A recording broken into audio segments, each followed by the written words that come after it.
Hello hi student, how are you? Welcome to my channel. Last लेक्चरपर्यंत आपण 1 नंबरपर्यंत जे काही प्रॅक्टिकल प्रॉब्लेम आहेत ते कंप्लीट केलेले आहे. आजच्या व्हिडिओमध्ये नेक्स्ट म्हणजे 9 नंबरचा जो काही प्रॅक्टिकल प्रॉब्लेम आहे तो सॉल्व्ह करणार आहोत. पण त्याही आधी अजूनही जर तुम्ही माझ्या चॅनलला सबस्क्राईब केलं नसेल तर चॅनलला अगोदर सबस्क्राईब करा. व्हिडिओ आवडला तर नक्की लाईक करा आणि जास्तीत जास्त विद्यार्थ्यांमध्ये व्हिडिओ शेअर करा. So let's start. आतापर्यंत आपण comparative balance sheet statement, comparative income statement किंवा कॉमन साईज बॅलन्स शीट या पद्धतीचे जे काही क्वेश्चन होते ते सॉल्व्ह केलेले आहेत. आजच्या व्हिडिओमध्ये आपण 9 नंबरचा जो काही क्वेश्चन आहे तो आपल्याला कॅश फ्लो स्टेटमेंटवर त्यांनी सांगितलेला आहे त्या पद्धतीने आपल्याला सॉल्व्ह करायचा आहे. आता थेरॉटिकल पार्ट जो काही आपण कंप्लीट केलेला आहे लेक्चर फर्स्ट असेल, लेक्चर 2 मध्ये आपण सर्व फॉर्मॅटवरती आपण सविस्तर डिस्कस देखील केलेलं आहे. आता लेक्चर 2 मध्ये आपण कॅश फ्लो स्टेटमेंटचा जो काही फॉर्मॅट आहे त्यावर देखील डिस्कस केलेलं होतं. कशा पद्धतीने फॉर्मॅट कॅश फ्लो स्टेटमेंटचा होता बघा. या ठिकाणी मी परत तुम्हाला सांगते. Format for cash flow for the year ended. आता कॅश फ्लो स्टेटमेंटमध्ये आपण प्रथम ऑपरेटिंग ऍक्टिव्हिटीज असतील, इन्व्हेस्टिंग ऍक्टिव्हिटीज असतील आणि फायनान्सिंग ऍक्टिव्हिटीज असतील या तिन्ही पार्टला इम्पॉर्टन्स देत असतो. मग त्याच्यामध्ये जे काही पॉइंट्स त्यांनी सांगितलेले आहेत ते सर्व पॉइंट्स आपण काय करतो तर फॉर्मॅटमध्ये या ठिकाणी त्यांनी दर्शवलेले आहेत.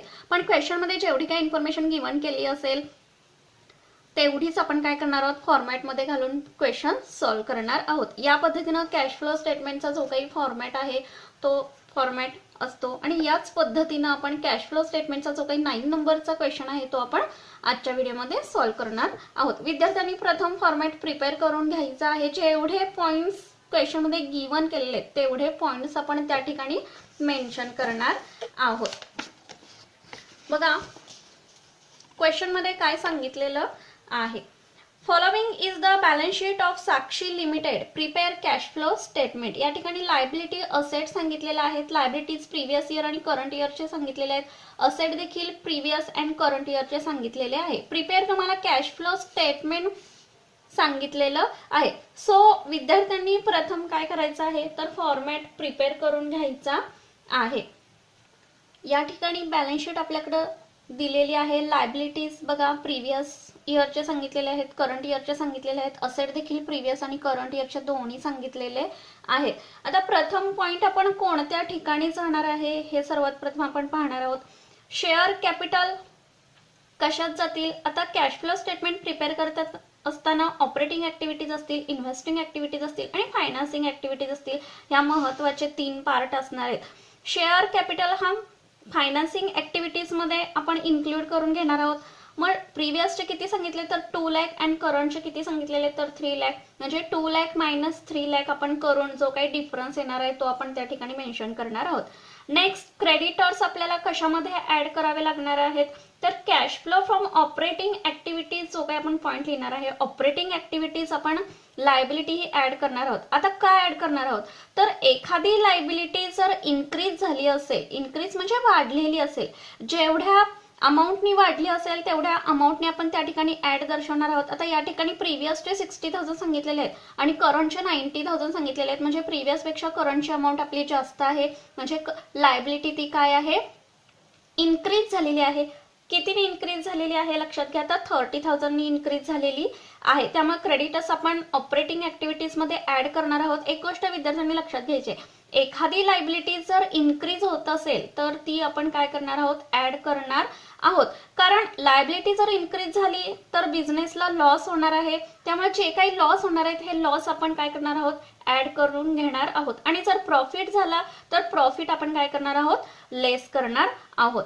प्रॉफिट अँड लॉस अकाउंट या ठिकाणी प्रिव्हियसचे 40,000 सांगितलेले आहेत आणि करंटचे 70,000 सांगितलेले आहेत. आता हा ऑपरेटिंग ऍक्टिव्हिटीज मध्ये सुरुवातीलाच आपण पॉइंट लिहिणार आहोत. बघा या ठिकाणी ऑपरेटिंग ऍक्टिव्हिटीज 40,000 प्रिव्हियसचे आणि करंटचे 70,000 आपण लेस करून घेणार आहोत. जो काही डिफरन्स येणार आहे 30,000 तो आपण इनरच्या कॉलम मध्ये लिहून घेणार आहोत.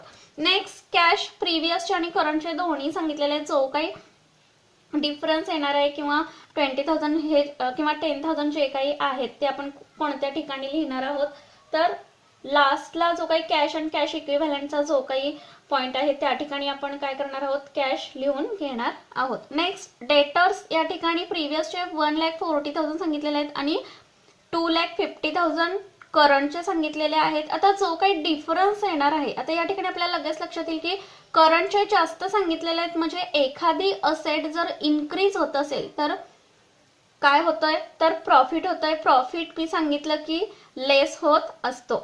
नेक्स्ट स्टॉक सांगितलेले आहेत, प्रिव्हियसचे 80,000 सांगितले आहेत, 70,000 करंटचे सांगितलेले आहेत. म्हणजे या ठिकाणी डिक्रीज असेट झालेली आहे. एखादी असेट डिक्रीज झाली तर तो पॉईंट आपण काय करून घेणार आहोत, लेस करून एखादा पॉईंट किंवा एखादी असेट जर डिक्रीज होत असेल तर या ठिकाणी लक्षात येईल आपल्या 70,000 करंटचे हे कमी सांगितलेले आहेत. त्यामुळे एखादी असेट डिक्रीज झाली तर तो पॉईंट आपण ऍड करून घेणार आहोत. लँड कशामध्ये जातील लक्षात घ्या, तर इन्व्हेस्टिंग ऍक्टिव्हिटीज मध्ये जातील. किती सांगितलेत, प्रिव्हियसचे 60,000 सांगितलेत आणि करंटचे 1,10,000 सांगितलेत. म्हणजे याचा अर्थ जो काही डिफरन्स आहे तो आपण काय केलेला असणार आहे, परचेस ऑफ लँड केलेला असणार आहे. कितीनी, तर जो काही डिफरन्स येणार आहे म्हणजे 50,000 डिफरन्स येईल. हा 50,000 डिफरन्स आपण इन्व्हेस्टिंग ऍक्टिव्हिटीज मध्ये इन्क्लूड करणार आहोत. अशा पद्धतीने विद्यार्थ्यांनी प्रथम फॉर्मॅट प्रिपेअर करून घेणार आहोत आपण. बघा या ठिकाणी मी फॉर्मॅट प्रिपेअर करून घेतलेला आहे.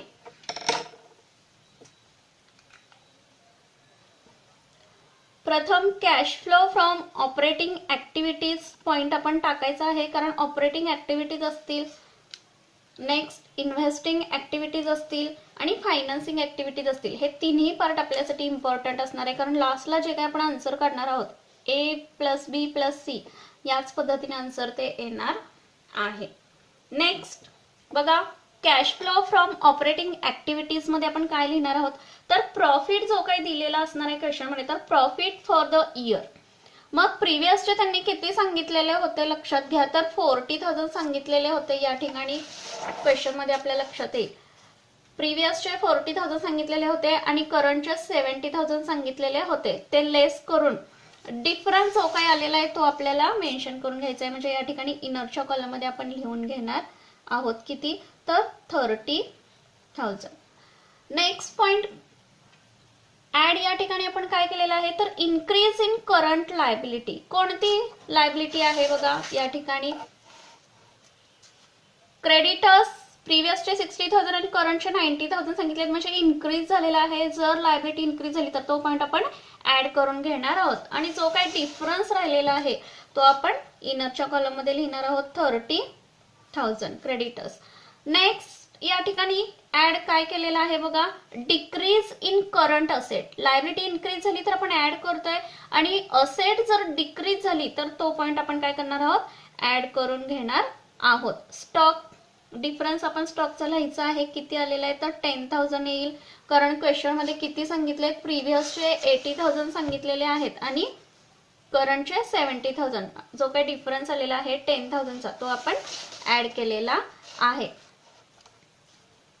या ठिकाणी लक्षात येईल तुम्हाला, लायबिलिटी इन्क्रीज झाली आहे म्हणजे लॉस झालेला आहे, असेट डिक्रीज झालेली आहे म्हणजे लॉस झालेला आहे. त्यामुळे लॉस आला तर आपण ऍड करणार आहोत ते पॉइंट, आणि जर प्रॉफिट आला तर तो पॉइंट आपण लेस करणार आहोत.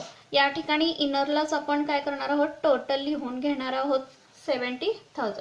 नेक्स्ट पॉइंट लेस आपण काय करणार आहोत, तर increase in current asset debtors, जे क्वेश्चन मध्ये मेन्शन केलेले आहेत.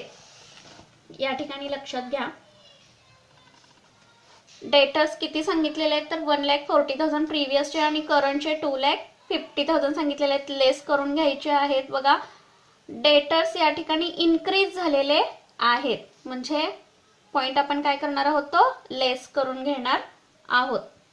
डेटर्स 1,10,000 डिफरन्स आपला येणार आहे, तो आपण इनरला लिहिणार आहोत 1,10,000.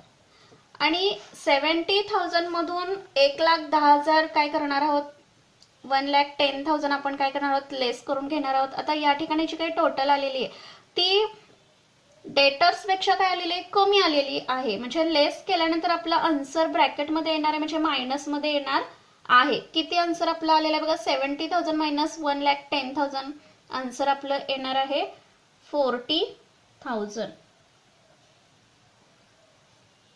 मायनसमध्ये आपला आन्सर येणार आहे 40,000. हे जे काही आन्सर आलेलं आहे या आन्सरला आपण नेम काय देणार आहोत तर net cash used in operating activities. काय आन्सर देणार आहोत तर net cash used in operating activities 40,000. Next cash flow from investing activities त्यांनी सांगितलेलं आहे. इन्व्हेस्टिंग ऍक्टिव्हिटीज मध्ये आपण काय करणार आहोत तर कशामध्ये बिझनेसने इन्व्हेस्टमेंट केलेली आहे तर असेट मध्ये नजर टाकल्यानंतर आपल्या लक्षात येईल की लँड आपण परचेस केलेली असणार आहे म्हणजे इन्व्हेस्टमेंट केलेली आहे. किती प्रिव्हियसचे 60,000 होते आणि करंटचे 1,10,000 या ठिकाणी दिलेले आहेत. त्यामुळं परचेस ऑफ लँड आपला जो काही डिफरन्स आलेला आहे तो कशा पद्धतीने येणार आहे तर 50,000 या पद्धतीने येणार आहे. लक्षात घ्या. आता या ठिकाणी 40,000 हे ब्रॅकेटमध्ये आपण लिहिलेले आहेत का तर या ठिकाणी तुमच्या ते लक्षात आलेलं असणार आहे. Purchase of land investing activities मध्ये किती लिहिणार आहोत जो काही डिफरन्स आलेला आहे तो 50,000 ब्रॅकेटमध्ये आपण लिहिणार आहोत. नेक्स्ट त्याची जी काही टोटल आहे ती केल्यानंतर net cash used in investing activities B कॉलमची टोटल किती येणार आहे लक्षात घ्या तर 50,000 येणार आहे. ती देखील आपण काय करणार आहोत ब्रॅकेटमध्ये लिहून घेणार आहोत. आणि next cash flow from financing activities. Financing activities मध्ये किती कॅपिटल जे काही शेअर कॅपिटल आहे ते इन्क्लूड होत असतं. किती क्वेश्चन मध्ये सांगितलेलं आहे शेअर कॅपिटल तर प्रिव्हियसचे 2 लाख अँड करंटचे 3 लाख. जो काही डिफरन्स आलेला आहे 1 लाखचा तो आपण 1 लाखचा डिफरन्स लिहून घेणार आहोत या ठिकाणी इनरच्या कॉलम मध्ये.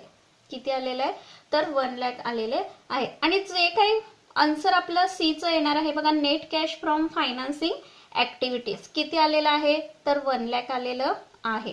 आणि फायनली ए प्लस बी प्लस सी चं म्हणजे 40,000 प्लस 50,000 प्लस 1 लाख हे जे काय आन्सर येणार आहे त्याला नेम काय आपण देणार आहोत तर net increase in cash and cash equivalent A plus B plus C. बघा मायनस मध्ये हे आन्सर आलेलं आहे 40,000 मायनस 50,000 म्हणजे प्लस झालेले आहेत किती 90,000 मायनस 1 लाख आपल्याला करून घ्यावे लागणार आहेत म्हणजे आन्सर आपलं किती राहील तर 10,000 या ठिकाणी आन्सर राहणार आहे. नेक्स्ट या ठिकाणी आपण काय लिहिणार आहोत तर cash and cash equivalent at the beginning of the period. Cash and cash equivalent at the beginning म्हणजे काय तर ओपनिंगचा जो काही बॅलन्स कॅशचा सांगितलेला आहे तो आपल्याला या ठिकाणी लिहून घ्यायचा आहे. क्वेश्चन मध्ये असेट साईडला जो काही बिगिनिंग म्हणजे ओपनिंगचा जो काही बॅलन्स दिलेला आहे तर या ठिकाणी तुमच्या लक्षात येईल तर 2017 म्हणजे हा कोणता आहे बिगिनिंगचा म्हणजेच ओपनिंगचा बॅलन्स असणार आहे आणि क्लोजिंगचा जो काही आहे तो म्हणजे 2018चा. आता कॅशचा बॅलन्स जो काही आहे बिगिनिंग म्हणजे ओपनिंगचा जो काही आहे तो किती सांगितलेला आहे तर 20,000 सांगितलेला आहे तो आपण विचारात घेणार आहोत. हे 20,000 आपल्याला त्या ठिकाणी लिहून घ्यायचे आहेत बघा 10,000. नेक्स्ट प्लस आपण करणार आहोत 20,000 का तर बिगिनिंग ऑफ द पिरियड सांगितलेला आहे. Next cash and cash finally जे काय आपण आन्सर काढणार आहोत ते cash and cash equivalent at the end of the period. किती आन्सर आपलं येणार आहे तर 10,000 प्लस 20,000 आन्सर आपलं येणार आहे 30,000. बघा क्लोजिंगचा जो काही बॅलन्स आहे या ठिकाणी 30,000 आपला आलेला आहे. आता क्वेश्चन मध्ये जे काही आन्सर गिवन केलेला आहे कॅश फ्लो फ्रॉम ऑपरेशनल किंवा ऑपरेटिंग ऍक्टिव्हिटीज 30,000 सांगितलेलं आहे. या ठिकाणी प्रिंटिंग मिस्टेक झालेली असणार आहे त्यामुळे आपलं आन्सर जे काही आलेलं आहे ते राईट असणार आहे 40,000.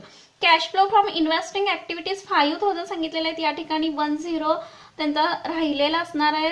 प्रिंटिंग मिस्टेक झालेली असणार आहे म्हणजे लँड आपण जे काही इन्व्हेस्टिंग ऍक्टिव्हिटीज मध्ये घेतलेले आहेत ते 50,000 आपले आलेले आहेत ते देखील राईट आन्सर आपला आहे. आणि cash flow from financing activities ₹1 lakh जे आलेलं आहे ते आपला आन्सर राईटच आहे. या ठिकाणी आपलं बघा आन्सर जे काही आलेलं आहे ते लक्षात घ्या. ऑपरेटिंग ऍक्टिव्हिटीज ए 40,000 आलेलं होतं या ठिकाणी तुमच्या लक्षात येईल. नेक्स्ट इन्व्हेस्टिंग ऍक्टिव्हिटीज बी 50,000 आलेलं होतं बघा या ठिकाणी इन्व्हेस्टिंग ऍक्टिव्हिटीज 50,000 घेतलेले आहेत आपण. आणि लास्ट फायनान्सिंग ऍक्टिव्हिटीज 1 लाख आलेलं आहे ते देखील आन्सर आपलं राईट आहे. या ठिकाणी financing activities 1 lakh. I hope की क्वेश्चन पूर्ण तुमच्या लक्षात आलेला असणार आहे. व्हिडिओ आवडला तर नक्की लाईक करा आणि जास्तीत जास्त विद्यार्थ्यांपर्यंत व्हिडिओ शेअर करा. थँक्यू. Take care.